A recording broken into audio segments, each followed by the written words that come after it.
Thank you for having me, Colleen. I'm happy to be up here with you guys. So this is amazing, I'm sure, for you, considering, look, you got your ring already. You don't have it on, which I don't know why. Why not? This isn't my weekend. This is about this weekend. My brother's got an opportunity.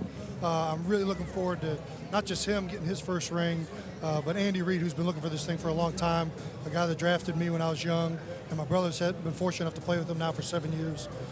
So, I'm just going to live fully in this moment for this one.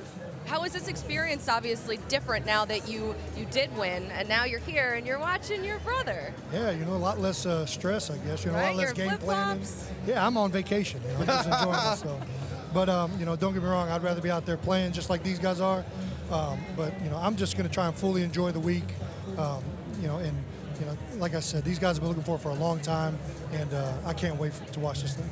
Did you leave your brother alone this week, or did he call you to ask for any advice, or did you give him any advice? How did those conversations, if you had any, how did they go? I've been leaving him alone for the most part. I talked to him right after the AFC Championship game and just said, you guys are going to have the energy. And he's one of the older guys on that offense now. They're really young, especially at the skill positions.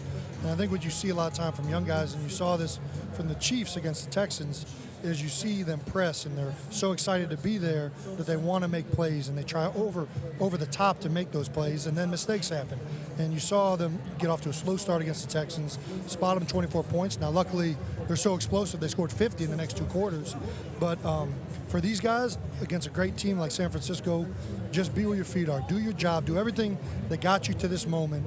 And as long as you do that, when the ball comes your way, you'll make a play. You're naturally going to have that energy, and it's going to be you as a veteran guy out there to make sure you're bringing all these guys along with you. Great point. That's a great point. I'm going to get to the real stuff right now. Walk us through the whole outfit for the Super Bowl, because I really want to know just the whole process, because there was a lot going on. Yeah. Like how you got it, where'd you get it, did it fit? Tell everybody about the mummers. Just the whole thing, because when I watched it, I paused it first and then It's a little flamboyant. Yeah, it's got some sparkle to it. So for people that aren't native to Philadelphia, the Mummers Parade is a huge thing that happens on New Year's Day every year. And people dress up in these elaborate costumes. You have your string bands, your comics, all this stuff. And everybody parades, and you have a good time. And I figured if I'm doing a parade in Philadelphia, I might as well do it Philadelphia style.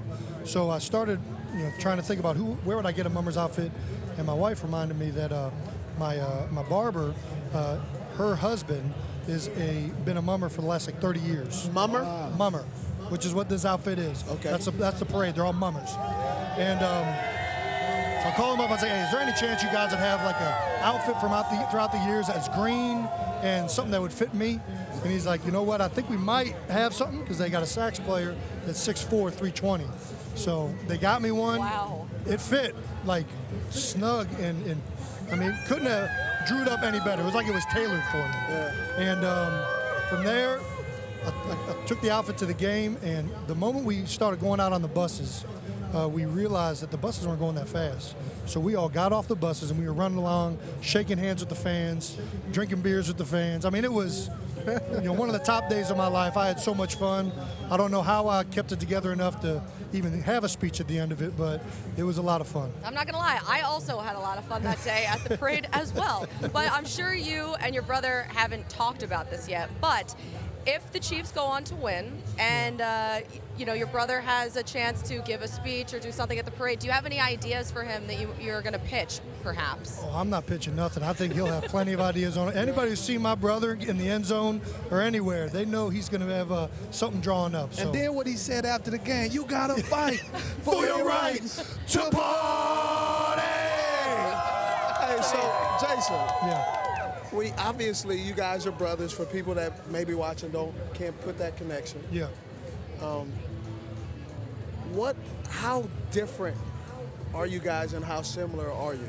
I say we're very similar in the terms of that we're both very passionate. Okay. I think we kind of think of things differently. I'm a little bit more analytical, and that kind of might come from the position I play. Like center, you have to, you're very involved in the game plan, the X's and O's. You're in tune to what's going on from a blitz pickup perspective. You're in tune to where you need the points to go in the run game.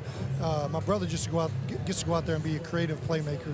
He gets out there and use his artistic side and really be an intuitive player and use things that came naturally to him all growing up. And I think that we're both very similar in passion. And I didn't have the hips to be quite the dancer or the elaborate playmaker that he is, so I'll stay on the offensive line. So you touched on Andy Reid a little bit. Obviously, he drafted you.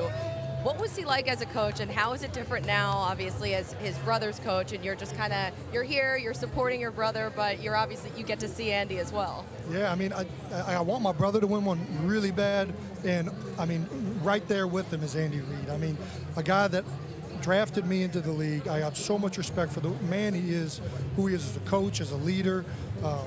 I mean, I can't say enough good things about the guy.